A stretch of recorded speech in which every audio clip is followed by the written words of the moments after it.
Michael Noonan says he didn't see the controversial McCole letter before it was sent.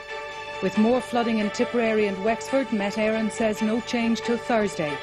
And the 1500 metres field slips away from Sonia in Athens.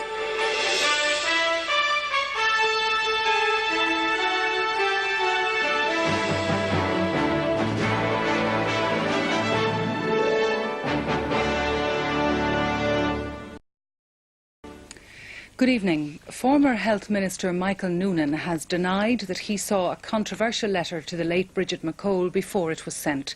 Mr Noonan also claimed that the report of an independent counsel into the state's legal strategy on the hepatitis C issue fully exonerated him. But he said his successor Brian Cowan had produced his own report as an attempted political assassination. Last Friday, while Michael Noonan was on holidays abroad, the new Health Minister, Brian Cowan, published a report into the legal strategy adopted in the case of the late Mrs Bridget McCole.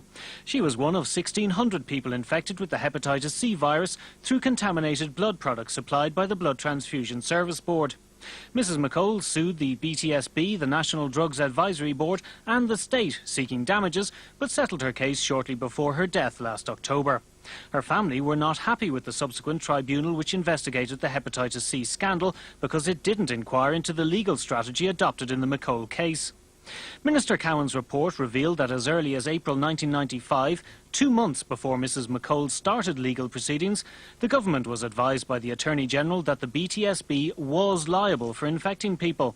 Despite this, the state and the blood bank continued to deny liability for 17 months. Today, Mr Noonan insisted he had no power to alter the board's actions. I couldn't have intervened because my advice was that the BTSB were fully within their rights to run their own legal case, that I had no authority to interfere with that if I tried to interfere with it in any way, it would prejudice the position.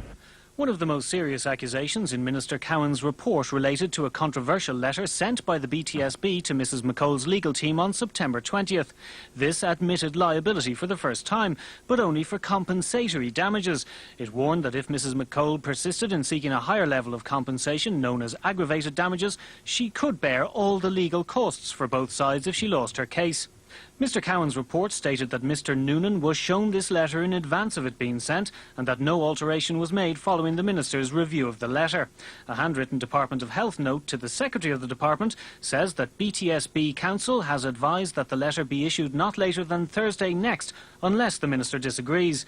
Michael Noonan says he didn't see the letter before it was sent. Joe Holloway, who was chairman of the BTSB, did me the courtesy of telling me in advance that they would admit liability, because he knew that as soon as it was admitted it would probably become a matter of controversy, and it would be I as Minister rather than the BTSB who would be publicly defending the position. And of course that's what happened subsequently. The former Minister was also extremely critical of his successor's report. He himself drafted a political preface to the Mackin report and presented it at a press conference with great skill, with such skill that the objective report of Fidelma Mackin seems not to have been read by everybody, seems to have disappeared from public scrutiny. Reacting to Mr Noonan's comments, Positive Action said they hadn't yet received a clear answer from the former minister and his colleagues as to why they persisted with a no-fault compensation tribunal when they were advised that the BTSB was liable. The group's spokeswoman Jane O'Brien said they would hold a public forum in September to discuss this, and that Mr Noonan's comments today raised yet more questions for victims. Sonia O'Sullivan is once again embroiled